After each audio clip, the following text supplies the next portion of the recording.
Our beloved Papa, Ricardo L. Sakai Sr.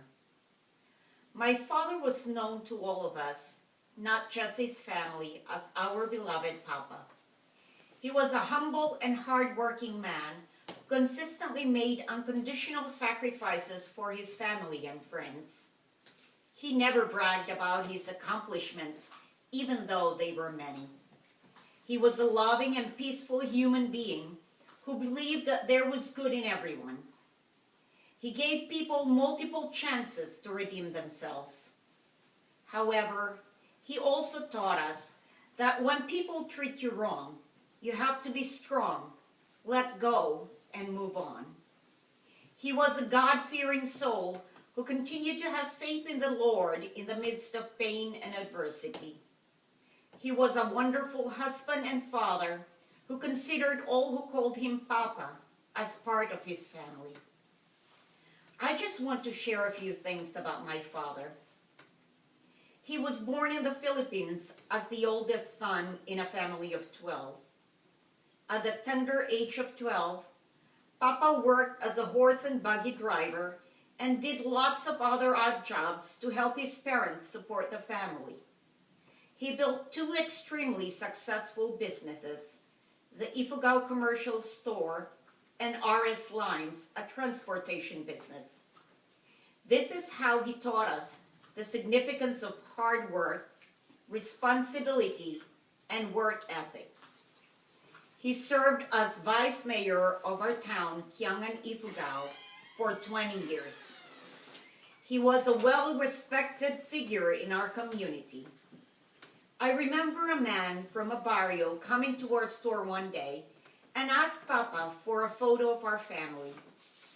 He said that he wanted to put on his mirror the photo to serve as an inspiration to him and his children.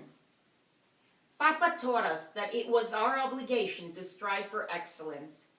He taught us by example to maximize all our talents because we owed it to God.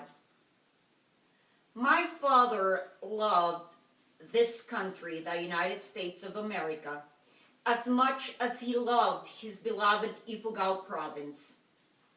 Before he passed away, he received his U.S. citizenship, which made him very happy.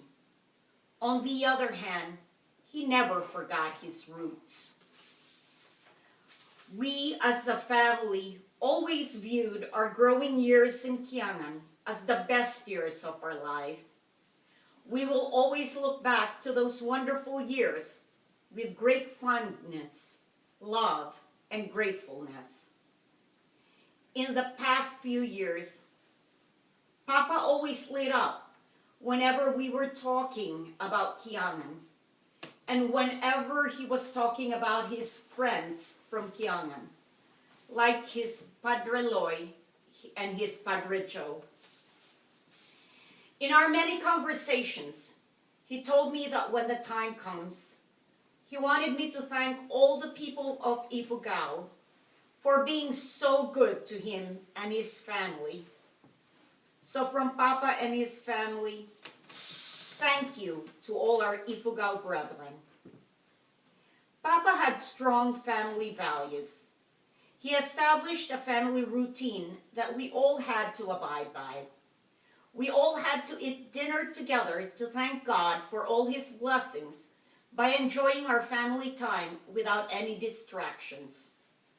We all had to talk about good and happy things, and we all had to be members of the Clean Plate Club. It was an abomination for us to waste any of God's blessings, especially food. After dinner, we would have a family activity, like having a program where we had to sing or dance. It did not matter whether we were good at it. Then we would pray the Holy Rosary and rush to get a blessing from him and Mama before going to bed. Papa loved not just his immediate family, but also cared deeply about his siblings, nephews, nieces, and friends. I am sure that it brings him great joy to see you all here. He taught us to always show respect to all especially to the ones who were older than us. Even in his failing physical body, Papa managed to have a sense of humor. A couple of years ago, he told me that when he dies, he wanted me to make sure that all his grandkids finish college. I then told him that I loved him dearly and will do everything for him, but that was one thing that I could not promise him, so he was not allowed to die yet. He laughed and he said it was worth a try. His last few years on earth were not easy, but he fought a good fight for my mother and for us, his kids and grandkids. He knew that it was time. My last conversation with him was Super Bowl night before he went to the hospital. I spoke to him on the phone and he told me two things: that he loved me and that the Giants will win the Super Bowl. Well, what do you know? He was right as usual. I just wish that I took his advice and bet $5,000 on the Giants. In conclusion, I would like to thank you for all the love and care that you have shown him, my mother, and our family. Papa, it is time for you to rest. Life will never be the same without you, but you have equipped us with whatever it takes for us to continue treading on. Your legacy will live forever in the success of your children and grandchildren. Meanwhile, I know that you will continue to be our beloved Papa and watch over us. Your work here is done, Papa. Fly and soar high with the angels until we meet again. We love you, Papa.